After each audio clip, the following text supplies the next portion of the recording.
Сравните, как я писал на якутском языке сам, с какими поэтами якутскими я работал, мой репертуар якутский, и вдруг Есенин. Это не преступление, это ничего, говорю, это нормально, говорит.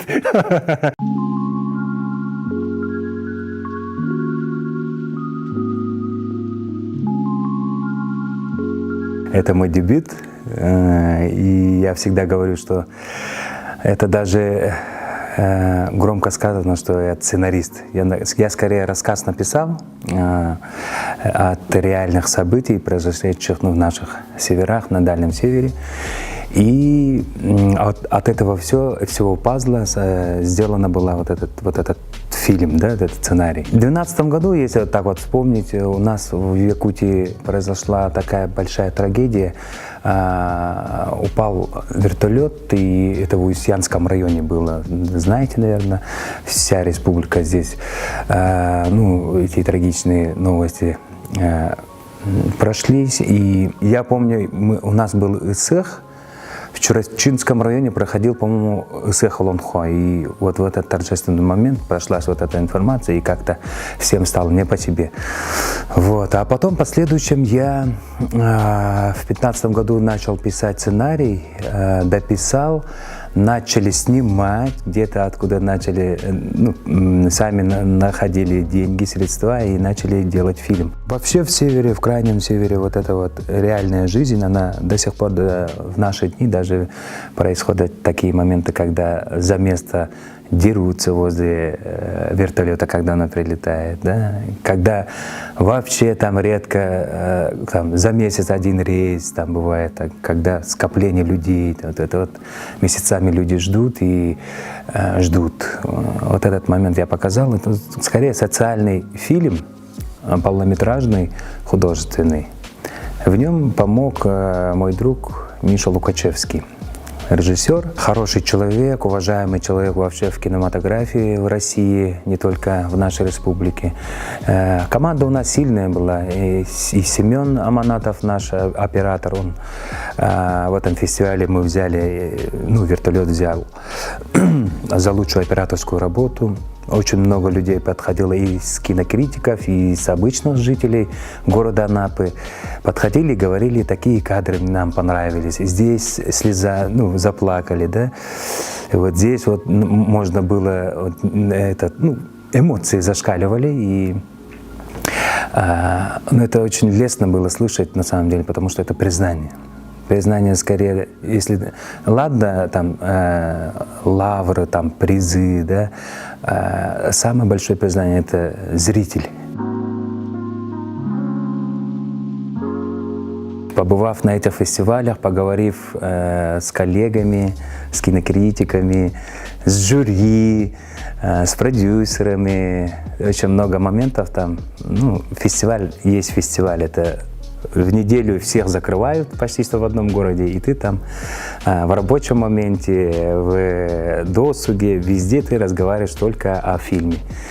И вот этот момент, это семья такая, да, собранная семья, начиная от актеров, заканчивая там продюсерами. Мне показалась она очень такая дружная семья. Это внутри России нашей. И я бы хотел там стать частью, членом этой семьи. И может, возможно, если как-то подвернется ситуация, как-то, моменты, я бы взялся за еще одну картину. Но при этом хороший сценарий должно написаться. А вот здесь вот есть маленькие идеи, но это маленькие идеи пока что. Я сколько работаю здесь, да, у меня сольных концертов почти десятки уже сольных концертов, начиная с 2007 года. Это я не считаю гастрольные моменты, да, за пределы Якутска. Я считаю только моменты, когда я делал в городе Якутске свои сольники. Они проходили всегда на ура. Я благодарен своему зрителю, что у меня есть свой контингент, мои поклонники, мои земляки. Вот этот следующий шаг, он будет новым. Они могут увидеть вот этого имидж поменяли, говорите, вот этого совсем якутскому глазу нового человека, который может и не полюбиться, а может и полюбиться. Вот. Репертуар такой тоже. Я Например, скажу, что с стихов Есенина я написал песню. Этот проект, о котором вы сейчас спрашиваете, это «Новый Легентей» называется. Почему новый и почему я взялся за это дело? Вообще он начинался до начала пандемии. Мы должны были сделать концерт где-то в октябре 2020 года, еще год назад. Планировали, ну а тут уже пандемия пошла, так. Пол программы сделали, записались в московской студии с московскими музыкантами. Ну, видение было как, да? Чтобы в сравнении якутский зритель посмотрел, как воспринимают музыканты других национальностей якутскую культуру, якутскую песню, якутскую эстраду. Понимаете, как хотите, якутскую этнику, потому что многие говорят, ты этнический певец, ты эстрадный певец, ты поп-певец и так далее. Вот это мое направление, мое творчество, как все это будет восприниматься музыкантами из других стран, с другой культурой и с другим национальностью. Вопрос такой стал, и я, по-моему, ответил на этот вопрос, потому что программа такая интересная стала. Они, ребята, ну такие, сразу же подхватили вот эту волну, вот этот мой кураж. И они вот в течение уже полтора года, они уже ждут, не дождутся, чтобы приехать в Якутск и показать вот эти концерты. Когда я приехал сюда поступать с Верхоянского вуза, в течение, ну, у нас там традиционном плане мы сдавали экзамены, не как сейчас, как ЕГЭ, там, да, по результатам ЕГЭ, а мы традиционно сдавали экзамены. Эти экзамены я сдал, поступил, ждал, когда практика начнется, и вот это окошко, вот это вот как раз осенние вот эти моменты, ко мне вышел мой земляк, а он занимается, ну, работает тамадой. В те времена он работал тамадой и говорит: Кеша, ты же поешь? Говорит, да, я пою, говорю. У тебя сколько песен? Говорит, у меня, ну, в репертуаре 6 песен и так далее. Пойдешь со мной в Чуровчу? Поедешь там? Хорошо, говорю. И мы поехали в дальнейшем, мы там выступили, а вечером приходит отец жениха к нам. Они, собственно, и позвали, и поблагодарил. И говорит молодому человеку большое спасибо, что так-то, так-то спел. Это очень, ну, понравилось нашим гостям и так далее. И вручил мне по тем временам, по-моему, 500, что ли, рублей, 200 или вот так вот было. Я так удивился, что когда, оказывается, поешь, деньги дают. И ящик вот этот еды от свадьбы. Это обычно, ну, так принято, что гостям там дают. И мне дали же. Я с ящиком еду и с деньгами. Я думал, что я совсем самый богатый человек в городе Якутске. Приехал сюда, а я жил у сестры, у маминой младшей сестры. Я говорю: Эджи, мне дали вот так вот, говорю. Это не преступление, это ничего, говорю, это нормально, говорит.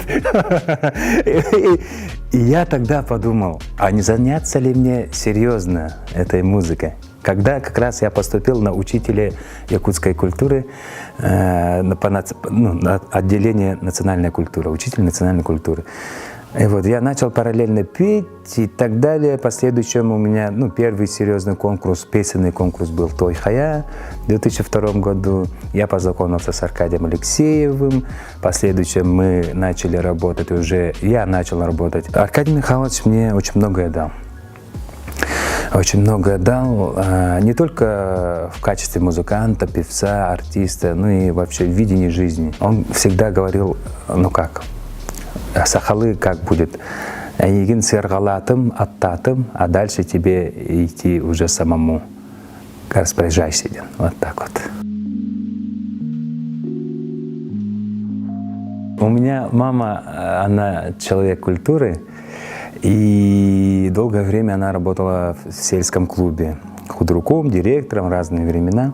Все знают, что человек культуры – это работник Дома культуры. Он на слеге обязательно, когда мероприятия проводятся, он всегда собирает артистов. Это очень сложно на слеге кого-то там переубедить, что он артист, он хорошо поет или хорошо сценку играет или так далее. И вот она всегда так вот замешана была на том, чтобы полную программу сделать. И я всегда вот затычкой был, где не хватает номеров, меня заставляли петь, а мне, по-моему, не нравилось. Но говорят, я не помню первое мое выступление, но как родители рассказывают, впервые на сцену в 5-летнем возрасте я в День матери с мамой вышел на сцену и, посмотрев на зрителей, отвернулся и задом стоял к зрителям. Говорят так, и не пел.